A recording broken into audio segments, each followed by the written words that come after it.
బ్రహ్మముడి సీరియల్లోని ఈరోజు ఎపిసోడ్లో యామిని రాజ్ను తనవైపు తిప్పుకోవడానికి ప్రయత్నిస్తుంది. రాహుల్ నగల దొంగతనంలో ఇరుక్కుంటాడు. కావ్య మరియు రాజ్ మధ్య సంబంధం ఎలా ఉంటుందో చూద్దాం. కావ్య నుంచి రాజ్ను దూరం చేయడానికి అతడిని రిసార్ట్కు తీసుకెళుతుంది యామిని. దారిలో పదే పదే కావ్యను గుర్తుచేసుకుంటాడు రాజ్. ఇష్టపడే వాళ్లతో ఎంతసేపు మాట్లాడినా ఇంకా మాట్లాడాలని అనిపిస్తుందని, ఇంకా కాసేపు వాళ్లతో ఉండాలని అనిపిస్తుందని మనసులో అనుకుంటాడు. నా గుండె నా కోసం కాదు కళావతి కోసమే కొట్టుకుంటుందని రాజ్ రిసార్ట్లోకి వెళ్లగానే కళావతికి తన మనసులో ఉన్న ప్రేమను చెప్పేయాలని రాజ్ ఫిక్సవుతాడు. నా గుండెల్లో ఉన్నది నువ్వే అనే నిజం బయటపెడతానని అనుకుంటాడు.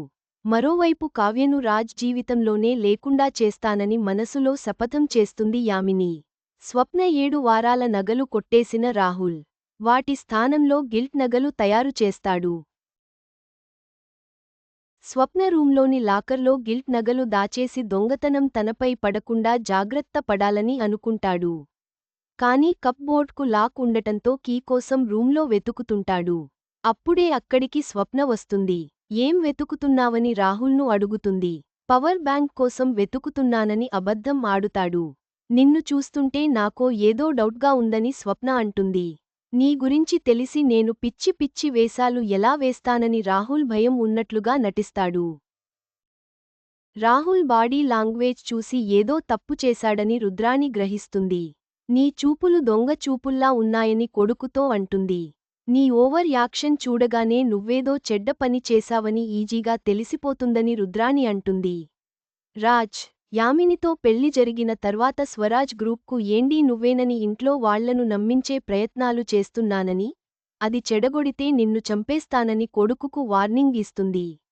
తాను ఏ తప్పు చేయలేదని బుకాయిస్తాడు.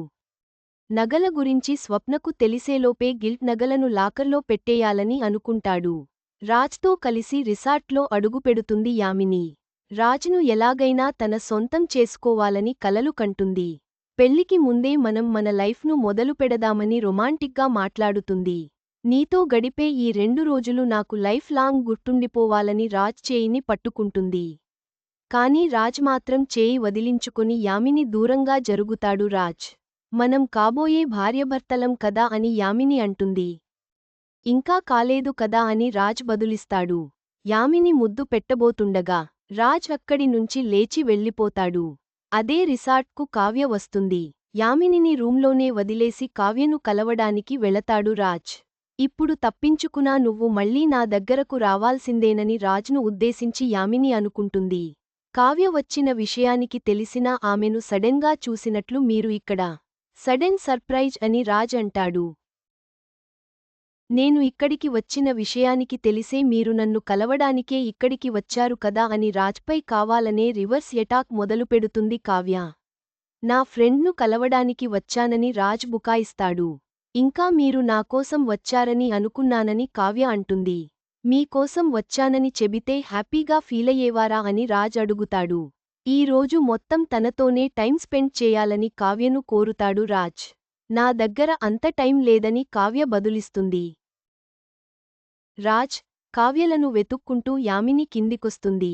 యామిని కంట కావ్య పడకుండా ఉండాలని రాజ్ కంగారు పడతాడు. కావ్యను తీసుకొని ఆమె రూంలోకి వస్తాడు. హమ్మయ్యా చూడలేదు అని రాజ్ అనుకుంటాడు. ఎవరూ చూడలేదని కావ్య అడుగుతుంది. నా ఫ్రెండ్ అని రాజ్ తడబడుతూ సమాధానం చెబుతాడు. యామిని గురించి దాచేస్తాడు. లంచ్ బాక్స్ ప్రిపేర్ చేస్తూ అప్పు కనిపిస్తుంది. అప్పు డ్యూటీకి వెళుతుందని అపోహపడిన ధాన్యలక్ష్మి కోడలిపై ఫైర్ అవుతుంది. నీకు పెద్దవాళ్ల మాటంటే లెక్కలేదా? శోభనం అయిన మరుసటి రోజు ఇంట్లో పూజ పెట్టుకుంటారు. అది కూడా తెలియదా అని క్లాస్ ఇస్తుంది. డ్యూటీకి ఎలా వెళ్తావని అంటుంది.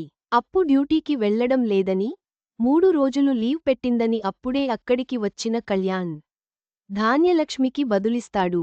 నా కళ్ల ముందే లంచ్ బాక్స్ పెట్టుకుంటూ కనిపిస్తే డ్యూటీకి వెళ్లడం లేదని అంటావేమిటని కళ్యాణ్పై విరుచుకుపడుతుంది ధాన్యలక్ష్మి. ఇన్నాళ్లు కావ్య నాకు లంచ్ బాక్స్ పెట్టింది. ఇప్పుడు తను లేదు కాబట్టి లంచ్ బాక్స్ ఎలా రెడీ చేసుకోవాలో ప్రాక్టీస్ చేసుకుంటున్నానని, అంతేకానీ తాను డ్యూటీకి వెళ్లడం లేదని అప్పు అంటుంది. నిజం బయటపడటంతో ఏ కారణంతో అప్పుకు తిట్టాలో తెలియక అక్కడి నుంచి సైలెంట్గా వెళ్ళిపోతుంది ధాన్యలక్ష్మి.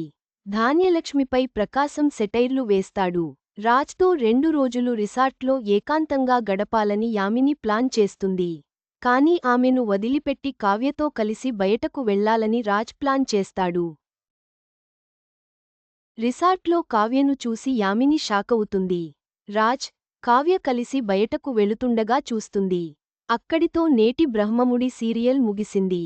ఈ ఎపిసోడ్లో రాజ్, కావ్య, యామిని మరియు ఇతరుల మధ్య సంఘర్షణలు, రహస్యాలు బయటపడ్డాయి. కథ ఎలా ముందుకు సాగుతుందో తెలుసుకోవడానికి తదుపరి ఎపిసోడ్ కోసం వేచి చూడాలి.